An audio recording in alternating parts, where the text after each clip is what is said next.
15 August 1947 সালে 190 বছর ধরে ব্রিটিশ শাসন থেকে ভারত স্বাধীন হয়েছিল। এই দিন বিশ্বের ইতিহাসে একটি স্বতন্ত্র দেশ হিসেবে ভারত স্বীকৃতি পেয়েছিল।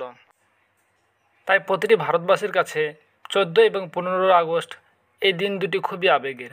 কিন্তু আমরা জানি না 14 এবং 15 আগস্ট রাতে ঠিক কী হয়েছে। কেন বা ব্রিটিশ সরকার ভারতবর্ষকে স্বাধীন করার জন্য 15 আগস্ট এই দিনটিকে বেছে নেন। ভারতের স্বাধীনতার ঘোষণাপত্রে কে বা স্বাক্ষর করেছিল? পাকিস্তান ও ভারত একই দিনে স্বাধীন হলেও কেন পাকিস্তান 14 আগস্ট এই দিনটিকে স্বাধীনতা দিবস হিসাবে পালন করে? বন্ধুরা, ভারতের স্বাধীনতা সম্পর্কে এমন কিছু তথ্য শোনাবো যা কখনো শোনেননি। চ্যানেলে নতুন হয়ে থাকলে চ্যানেলটি সাবস্ক্রাইব করে দেবে ও পাশে থাকা বেল আইকনটি। ব্রিটিশরা ভারতে ব্যবসার জন্য আসলেও তারা ধীরে ধীরে ভারতবাসীকে শাসন করতে থাকে।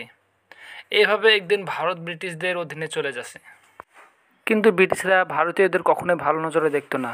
তারা সবসময় ভারতীয়দের ওপর অত্যাচার করত এবং ভারতের সম্পদ তারা লুট করে নিয়ে ইংল্যান্ড যেত।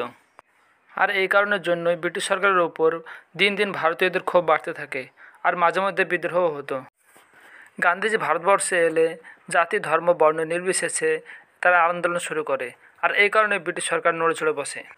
আর এই বিদ্রোহ দমন করতে ব্রিটিশ সরকার ভারতীয়দের ওপর নানাভাবে অত্যাচার শুরু করে, আর এরই মধ্যে দ্বিতীয় বিশ্বযুদ্ধ শুরু হয়ে যায়। যার কারণে জার্মানি এবং জাপানের ক্রমাগত আক্রমণে ব্রিটেন সরকার দুর্বল হয়ে পড়ে। এরই মধ্যে নেতাজি জার্মানির সাহায্য নিয়ে তিনি আজাদ হিন্দ ফৌজ গঠন করেন এবং বার্মার রাস্তায় ব্রিটিশ সৈন্যদের আক্রমণ করে। দেশের মধ্যে গান্ধীজি এবং স্বাধীনতাকামী নেতারা ক্রমাগত ব্রিটিশ সরকারের উপর রাজনৈতিক চাপ দিচ্ছিল। এর ফলে ব্রিটিশ সরকার ঘাবড়ে যায়, আর দ্বিতীয় বিশ্বযুদ্ধের ফলে আর্থিক ক্ষয়ক্ষতি পূরণ করতে তারাও হিমশিম খেয়ে যায়। আর শেষে ভারতকে স্বাধীনতা দেওয়ার সিদ্ধান্ত গ্রহণ করে, আর সেই মতো লর্ড মাউন্টব্যাটেনকে ভারতে পাঠায়। 1947 সালের ফেব্রুয়ারি মাসে লর্ড মাউন্টব্যাটেন ভারতে আসে অফিসিয়ালিভাবে ভারতকে স্বাধীনতা দেওয়ার জন্য। এই কাজের জন্য মাউন্টব্যাটেনকে কেন বেছে নেওয়া হয়েছিল?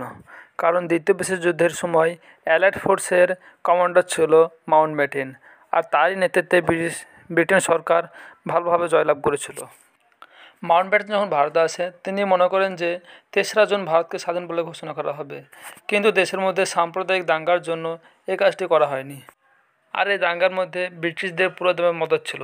তারা চেয়েছিল যে সবসময় দেশের মধ্যে লড়াই চলুক, আর সেটাই হয়েছিল। এর জন্য দেশের মধ্যে অনেক ক্ষয়ক্ষতি হয়েছিল।